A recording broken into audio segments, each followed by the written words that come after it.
Muy buenos días, esperamos que se encuentren muy bien. Nosotros somos el equipo 4 de gestión del talento humano número 2.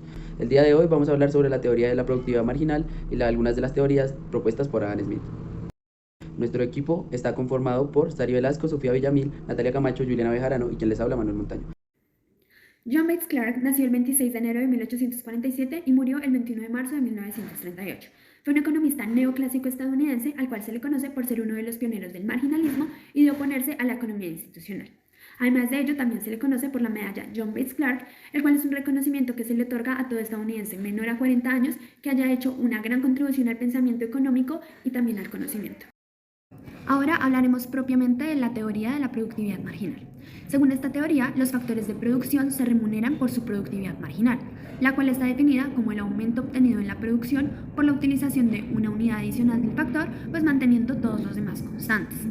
Para aclarar un poco más este concepto, Clark nos proporciona un ejemplo que es el factor trabajo, lo cual nos dice que el tipo de salario del último trabajador empleado no puede ser superior a su productividad, porque pues en caso contrario el empresario sufriría una pérdida.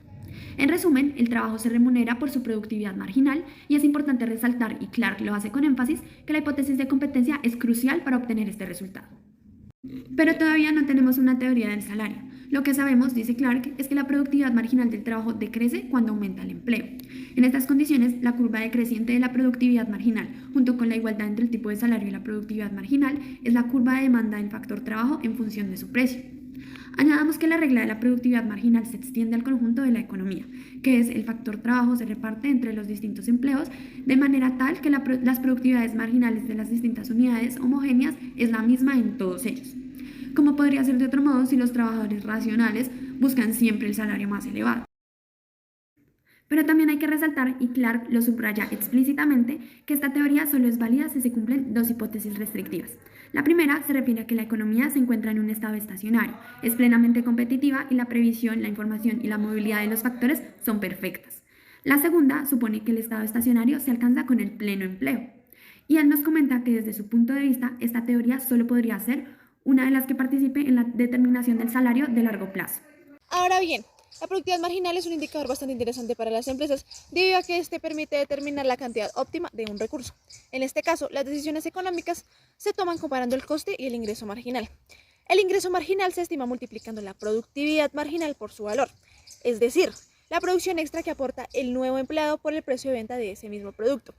Y el coste marginal de contratar un nuevo trabajador sería la cantidad que se paga por él en cuanto a la nómina y sus cotizaciones sociales. Teniendo en cuenta lo anterior, el número óptimo de trabajadores sería lo que determina una diferencia mayor entre el ingreso y el coste marginal. El principal aporte de Clark consiste en la aplicación de todos los principios del marginalismo a los problemas de la producción y de la distribución. En este caso, los factores de producción se remuneran por su productividad marginal, es decir, que está definida como el aumento obtenido en la producción por la utilización de una unidad adicional del factor manteniendo los demás constantes.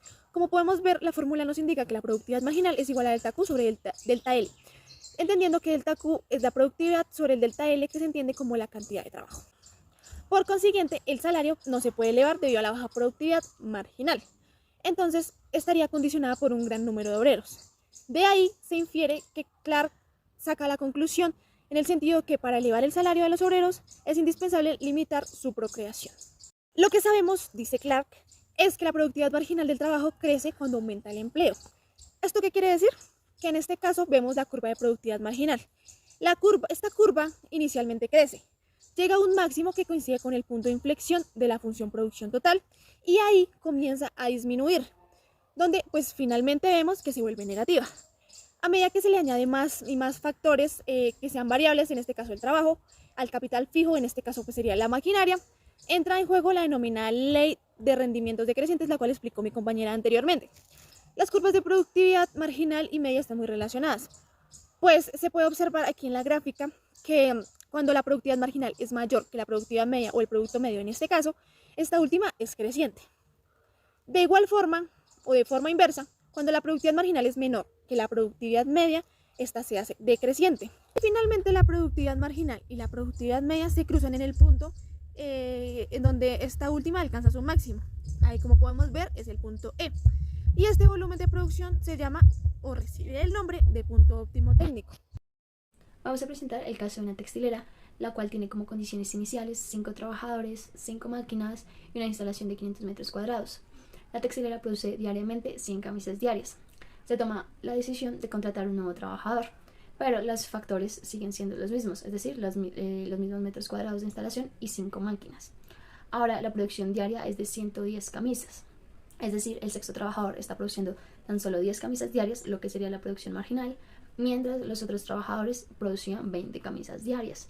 Y no es que el sexto trabajador tenga menor habilidad o capacidad para trabajar, sino que como los otros factores se mantuvieron constantes, él no cuenta con los recursos suficientes para trabajar eficientemente.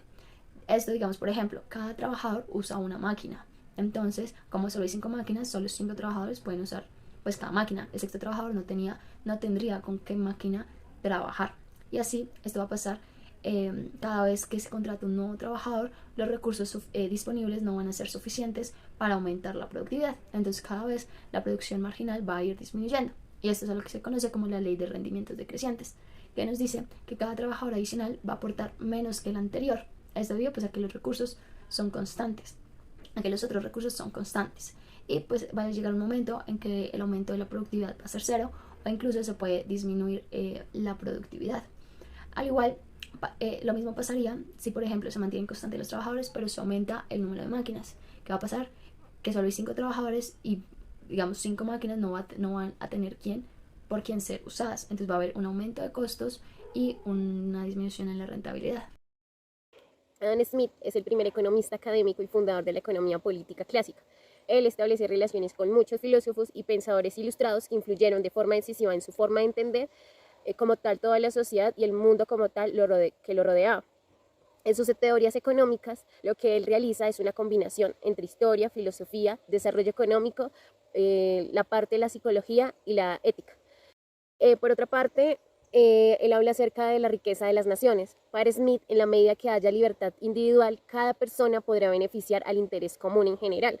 Entonces esto se logra cumpliendo con las necesidades de una sociedad gracias a la aplicación de un libre mercado y una libre competencia que se puede efectuar dentro de un mercado o en una organización como tal. La teoría de los sentimientos morales es una teoría que establece Smith. Para él, la individualidad primaba sobre los valores colectivos, ya sean humanos o empresariales. Esto era para justificar cómo una sociedad así podía mantenerse funcional. Adam Smith recurría a la presencia de una mano invisible, donde más adelante la vamos a ver cómo era una teoría que él establece también. Esta que regulaba los fenómenos y comportamientos humanos, subjetivando su pensamiento. En cuanto a esta teoría de la mano invisible, era que, según esta teoría, no existe inconveniente en que cada persona busque su interés individual. Es decir, ya que la ley de la oferta y la demanda benefician a toda la sociedad de una manera indirecta y no de una manera directa como tal. También él establece la teoría de la división del trabajo. Esta consiste donde él dice que la productividad de una empresa se realiza con los procesos de especialización de la mano de obra, y de aquí surge la idea de la división del trabajo que conocemos como la teoría, que él establece como tal en una empresa en general. Para él establecen ciertas críticas, entonces en ellas tenemos algunas que son, también han surgido críticas hacia Smith por considerar que al ser humano como un individuo frío y egoísta, es decir, que él no se preocupaba más allá de las personas, ni cómo se sentían, ni simplemente le gustaba la productividad, nada más, ni el sentir cómo se sentían las personas en cada empresa. Es decir, que él no le interesaba ninguna ética y solo preocupado por sus intereses materiales y no emocionales como las personas, en este caso. Es también donde él establece en un libro la teoría de los sentimientos morales, donde describe que el sentimiento de la empatía como su mayor virtud. Como lo venía estableciendo, Smith no les interesaba el cómo se sentían las personas, sino simplemente lo material que las personas les pudiese dar dentro de la empresa, pero no daba que un factor del por qué se bajaba la productividad era en cómo se sentían las personas. Él no abría espacios de diálogo para conocer las opiniones y tenerlas en cuenta a la hora de tomar las decisiones. Realmente dejaba el factor del ser humano a un lado y solo le importaban lo financiero y nada más. Para él no era importante escucharlos y saber que desde ahí podría elevar la productividad, abriendo estos diálogos que los podría hacer con cada uno de los operarios en una planta, en una empresa, en las oficinas, en las áreas administrativas. Él no tenía en cuenta estos factores y que lo estaban afectando, simplemente porque él decía que lo material era lo más fundamental y que porque ellos no trabajaban jornadas largas era a que esto se debía a la baja productividad que él se evidenciaba, pero no tenía en cuenta el por qué cómo las personas se sentían y cómo no se sentían valoradas por las personas que lo dirigían, porque se sentían como una máquina más dentro de la organización y no como una persona. Adam Smith, padre de la economía, además de las teorías mencionadas anteriormente, también es dueño de la teoría del valor. La teoría del valor es con la cual Adam le da un valor tangible a un bien o a un producto.